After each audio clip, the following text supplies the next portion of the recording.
నమస్కారం. సంగ్రహ స్టూడియోస్ కి స్వాగతం. హెడ్లైన్ చూద్దాం.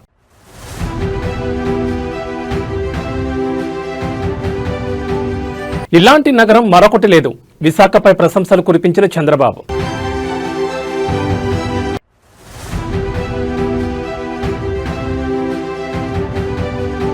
ఢిల్లీ హైకోర్టును ఆశ్రయించిన AP deputy CM. Personal rights కోసం ధర్మాసనాన్ని ఆశ్రయించిన పవన్ కళ్యాణ్.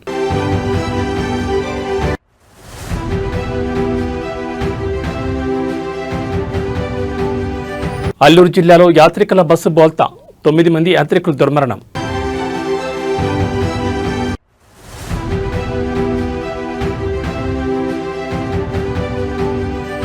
సిట్ ఎదుట లొంగిపోయిన ప్రభాకర్ రావు. మాజీ ఐపీఎస్ కస్టోడియల్ విచారణకు సుప్రీంకోర్టు అనుమతి. ఇక డీటెయిల్స్ చూస్తే రాష్ట్రంలో నైపుణ్యానికి ఏమాత్రం కొరత లేదని సీఎం చంద్రబాబు అన్నారు. విశాఖలో కాగ్నిజెంట్ కార్యాలయానికి ఆయన భూమి పూజ చేశారు. ఈ సందర్భంగా చంద్రబాబు మాట్లాడుతూ కాగ్నిజెంట్ ఏర్పాటుతో 25,000 మందికి ఉపాధి కల్పన దొరుకుతుందని తెలిపారు. నాలెడ్జ్ ఎకనామీ, టెక్నాలజీ హబ్గా విశాఖ మారబోతోందని తెలిపారు. గతంలో దేశం అంటే చిన్నచూపు ఉండేదని గుర్తు చేశారు. ఐటీ ఫస్ట్ అడ్వాంటేజ్ తీసుకున్నామని తెలిపారు. కాగ్నిజెంట్ విశాఖ అతిపెద్ద కేంద్రం కావాలని చంద్రబాబు ఆకాంక్షించారు. తాను ఏది చేసినా మెగా స్కేల్లో ఉంటుందని సీఎం చంద్రబాబు తెలిపారు. విశాఖ లాంటి అందమైన నగరం మరొకటి లేదని చంద్రబాబు వ్యాఖ్యానించారు. కాగ్నిజెంట్ ప్రధాన కార్యాలయాన్ని విశాఖకు మార్చాలని కంపెనీ సీఈఓను కోరానని వెల్లడించారు. త్వరలోనే అది సాధ్యమవుతుందని నమ్మకం ఉందని తెలిపారు. వరల్డ్లో నడుస్తున్న టాప్ 10 కంపెనీలను భారతీయులు నడిపిస్తున్నారని చెప్పారు. రియల్ టైంలోనే కంపెనీలకు క్లియర్ ఇస్తామని చంద్రబాబు తెలిపారు.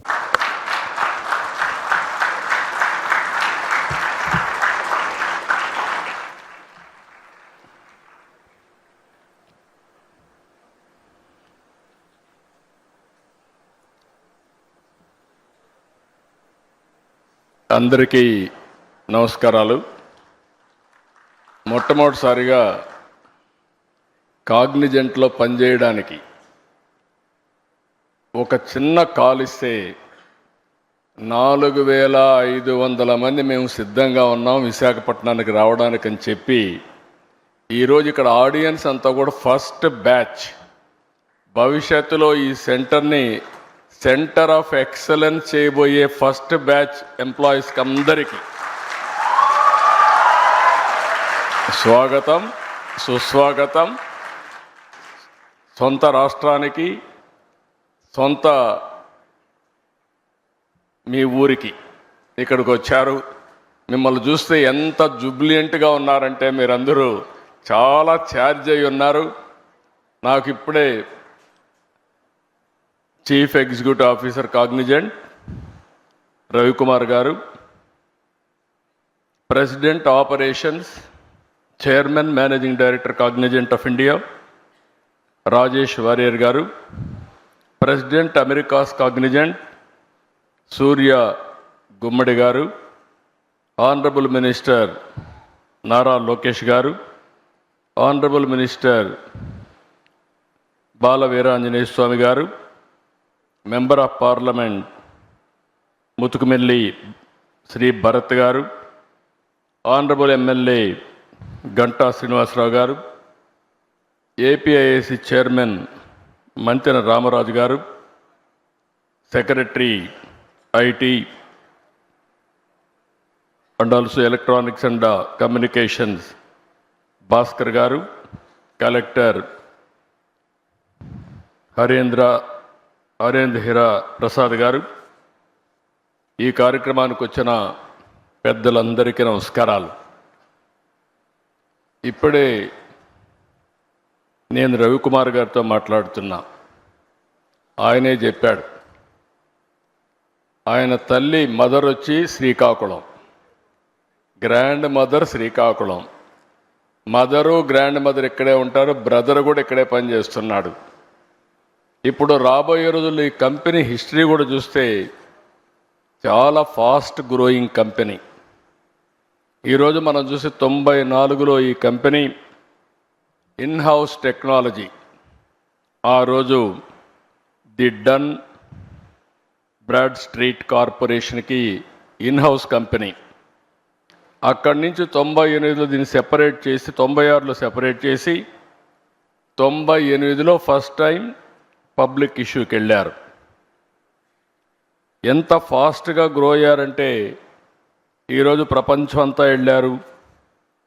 ఇండియాలో అయితే సంగారెడ్డి జిల్లా సదాశివపేట కంకోల్లోని ఓక్సెస్ యూనివర్సిటీ సందర్శన సందర్భంగా అక్కడ విద్యార్థులతో కలిసి Telangana CM Revanth Reddy football practice చేశారు. ఫుట్బాల్ తనకిష్టమైన ఆటని, టీమ్ స్పిరిట్ ప్రదర్శించాల్సిన క్రీడని తెలిపారు. తెలంగాణ టీంకు లీడర్గా 4 కోట్ల ప్రజలను గెలిపించాలన్న తపన నిత్యం తనలో ఉంటుందని ఎక్స్ వేదికగా రేవంత్ ట్వీట్ చేశారు.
ఆంధ్రప్రదేశ్ ఉప ముఖ్యమంత్రి పవన్ కళ్యాణ్ వ్యక్తిత్వ హక్కుల ఉల్లంఘనకు సంబంధించి ఢిల్లీ హైకోర్టును ఆశ్రయించారు.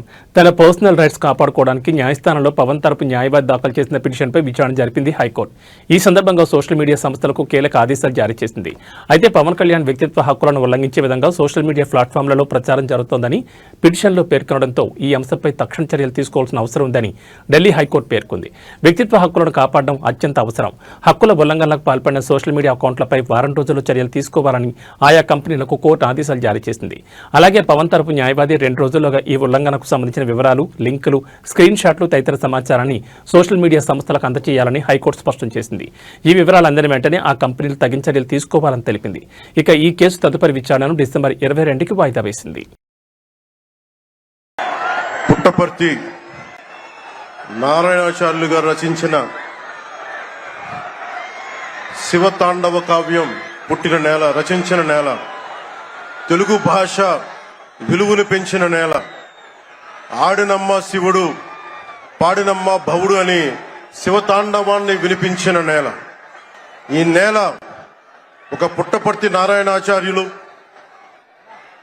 కవి, బళ్ళారి రాఘవ గారు లాంటి నాటకరంగ రచయిత, నటుడు, విధాన్ విశ్వం లాంటి మహానుభావులు, గజ్జల మల్లారెడ్డి గారు లాంటి కవులు, ఇలాంటి వాళ్ళందరూ పుట్టిన నేల. ప్రతి రాయలసీమ కవులు, కళాకారులు అనేది ఋతువులు ఎన్నైనా మా రాళ్లసీమకి ఒకటే ఋతువు, కరువు ఋతువు. కాలాలు ఎన్నైనా మా రాయలసీమకి ఒకటే కాలం, ఎండాకాలం. దాన్ని మనం రూపుమాపే ప్రయత్నం చిత్తశుద్ధితో చేస్తోంది. పరిశ్రమలు, ఉద్యాన పంటలు, సాగునీటి ప్రాజెక్టులు మొదలైనవి చేపట్టి రాయలసీమని రతనాల సీమగా మార్చే దిశలోనే ఈ రోజున మేమందరం గౌరవ ముఖ్యమంత్రి గారి చంద్రబాబు నాయుడు గారి నాయకత్వంలో మీ ముందుకున్నాం. ఈ సూపర్ 6 కార్యక్రమం ఇన్ని వేల కోట్లు ఆర్థిక ఇబ్బందులుండి వీటన్నిటినీ ముందుకు తీసుకురాగలుగుతున్నామంటే మీ భవిష్యత్తు కోసం, యువత భవిష్యత్తు కోసం, మహిళల భవిష్యత్తు కోసం, ప్రతి ఆంధ్రప్రదేశ్ లో ఉన్న ప్రతి ఒక్కరూ బాగుండాలి, మీరు ఆనందంగా ఉండాలి. మీరే అన్నారు, ఆ రోజు మేము అడిగాం, రాష్ట్రం బాగుండాలి, యద్భావం తద్భవతి. మీరు ఎలా ఆలోచించారో మేమందరం కలిసికట్టుగా పార్టీలు వేరైనప్పటికీ రాష్ట్ర హితువు, రాష్ట్ర శ్రేయస్సును దృష్టిలో పెట్టుకొని ఈ రోజున మీ ముందుకొచ్చి ఇంత ఘన విజయంగా, ఇంత దిగ్విజయంతో ఈ సూపర్ 6 కార్యక్రమాన్ని మీ ముందుకు తీసుకొచ్చాం. దీని సూపర్ 6 కార్యక్రమానికి సంబంధించి భవిష్యత్తు రాయలసీమ వెనుకబాటుతనం గురించి, దానికి నీటి సౌకర్యాల గురించి, పారిశ్రామిక గురించి గౌరవ ముఖ్యమంత్రి గారు మాట్లాడతారు. నేను మీ చెప్పదలుచుకున్నది ఒకటి, ఆరోగ్య బీమా పథకం సాకారం కాబోతుంది. ఒక్కొక్క పథకం ద్వారా ఒక కుటుంబానికి 25 లక్షల ఆరోగ్య బీమా వర్తిస్తుంది. అలాగే పర్యాటక రంగం ఆంధ్రప్రదేశ్కు ఐటీ రంగంలో పెట్టుబడులను ఆకర్షించే దిశగా ప్రభుత్వం కీలక అడుగులు వేస్తోంది. ఇందులో భాగంగా విశాఖపట్నంలో ఒకే రోజు 4 ప్రముఖ ఐటీ సంస్థల ఏర్పాటుకు రాష్ట్ర ఐటీ ఎలక్ట్రానిక్స్ శాఖ మంత్రి నారా లోకేష్ శంకుస్థాపన చేశారు. ఈ కంపెనీల ద్వారా నగరంలోకి 282.60 కోట్ల పెట్టుబడులు రానుండగా సుమారు 4,300 మందికి ప్రత్యక్షంగా ఉద్యోగ అవకాశాలు లభించనున్నాయి. భీమిలి సమీపంలోని కాపులుప్పడలో ఇమాజినోవిట్ టెక్ సొల్యూషన్ సంస్థ 140 కోట్ల పెట్టుబడితో తన క్యాంపస్ను ఏర్పాటు చేయనుండగా దీని ద్వారా అత్యధికంగా 2,600 మందికి ఉద్యోగాలు రానున్నాయి. మధురవాడ ఐటీ హిల్ 2లో టెక్ తమ్మిన సంస్థ 62 కోట్లతో ఏర్పాటు చేస్తున్న యూనిట్ ద్వారా 500 మందికి, నాన్ రైల్ టెక్నాలజీ సంస్థ 50.60 కోట్ల పెట్టుబడితో 567 మందికి ఉపాధి కల్పించనున్నాయి. ఇదే ప్రాంతంలో ఏసియన్ ఇన్ఫోటెక్ సంస్థ 30 కోట్ల పెట్టుబడితో మరో 600 మందికి ఉద్యోగాలు కల్పించనుంది. ఈ సంస్థ 12 నెలల్లో తన కార్యకలాపాలను ప్రారంభించనుంది. ఈ శంకుస్థాపన కార్యక్రమాల్లో జిల్లా ఇన్ఛార్జ్ మంత్రి డోలా బాలవీరాంజనేయ స్వామి, పరిశ్రమల శాఖ మంత్రి Kondapalli Srinivas, MP Bharat, MLA Ganta Srinivasarao, APIIC chairman Mantena Ramaraju, IT కార్యదర్శి కాటంనేని భాస్కర్, ఆయా కంపెనీల సీఈఓలు, ప్రతినిధులు పాల్గొన్నారు.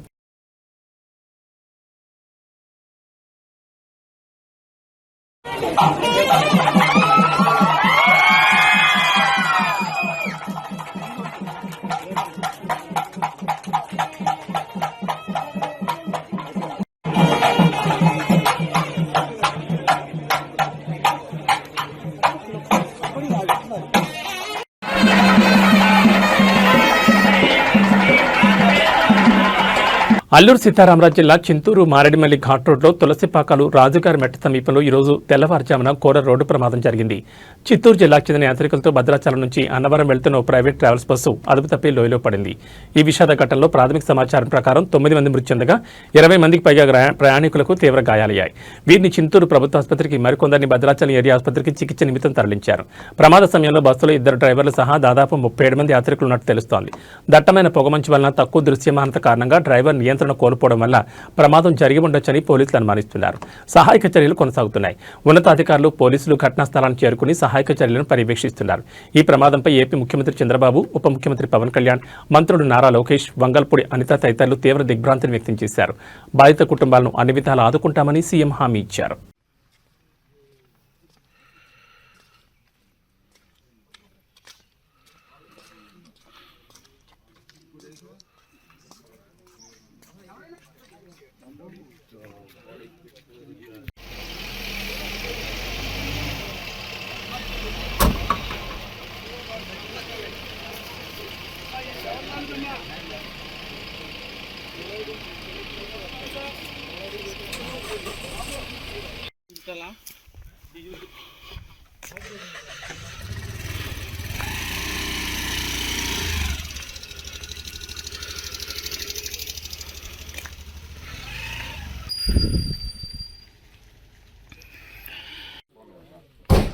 ఫోన్ రింగ్ చేస్తే ఈ టర్న్ రింగ్ అవుతుంది.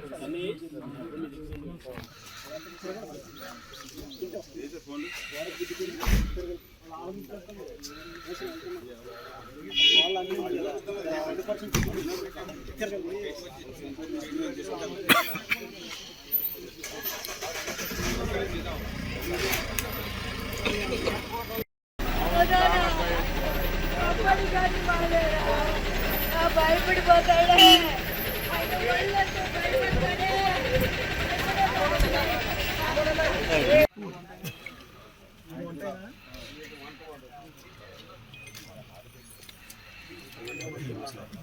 నేను మాట్లాడు సార్ ఒకసారి